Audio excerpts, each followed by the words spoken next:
What's going on, guys? Austin here, and in this video, we're going to be taking a look at 5-Minute Fantasies Week 12 booming and busting defenses.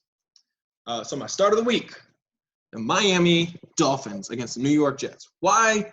Because the Jets are horrible. This Jets team, if they did not have Sam Darnold at quarterback at any point, I would say this is the worst team in NFL history. Last week was like their best opportunity to get a win against the Chargers, and they barely lost by like 14 and then like a garbage time touchdown. I don't think that Miami is going to have another bad game like they did last week against Denver. That was kind of a game where they were on a 3-game winning streak, and they probably penciled in that win. Coaches are really going to be able to get them back into track. Look for a dominating performance this week against the Jets. New Orleans at Denver. New Orleans knows that when Drew Brees is not playing, they have to play well defensively. That was a key to their season last year with Teddy Bridgewater, and that's a key to them this year in the second half without Drew Brees and the game with Taysom Hill. They've always played excellent defense. They've gotten a great pass rush. They've gotten good turnovers. New Orleans, when Drew Brees is out, they kick it up, and Denver is not a team that's going to be able to overcome that. Green Bay versus Chicago. It's Chicago. They don't have a quarterback. And, I mean, Green Bay's got an excellent pass rush with Preston and Zadarius Smith, and they've got Jair Alexander. I think they've got some good guys in the secondary who I don't want to name because I could be wrong. And then Seattle, I mean, they've got Geno Atkins. They've got, I almost said Geno Smith, which they have Geno Smith, but that's it. They've got Geno Atkins, and they've got Jamal Adams, and they've been playing really well as of late, and that's going to be enough for a struggling Carson Wentz to look bad.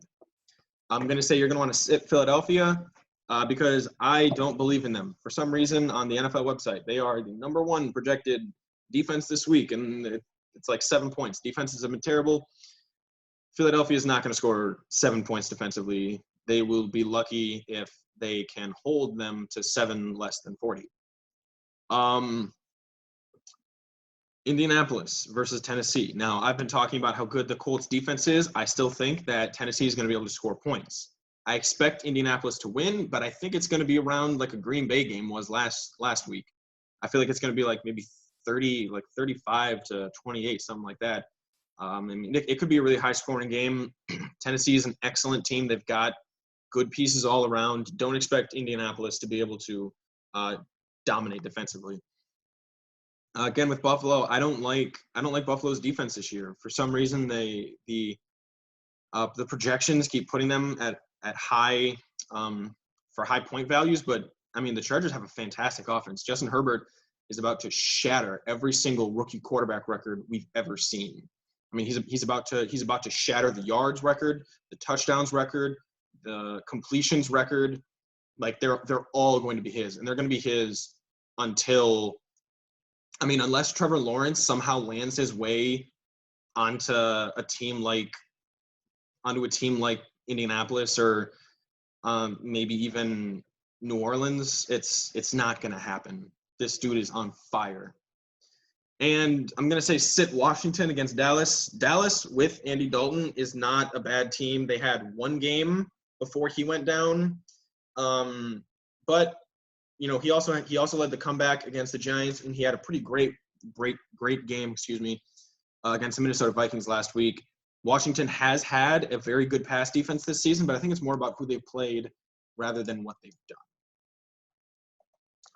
All right, guys, thanks for watching this video. Be sure to like and subscribe to my channel, and let me know what you think in the comment section, and make sure to stay up to date with all of our future content.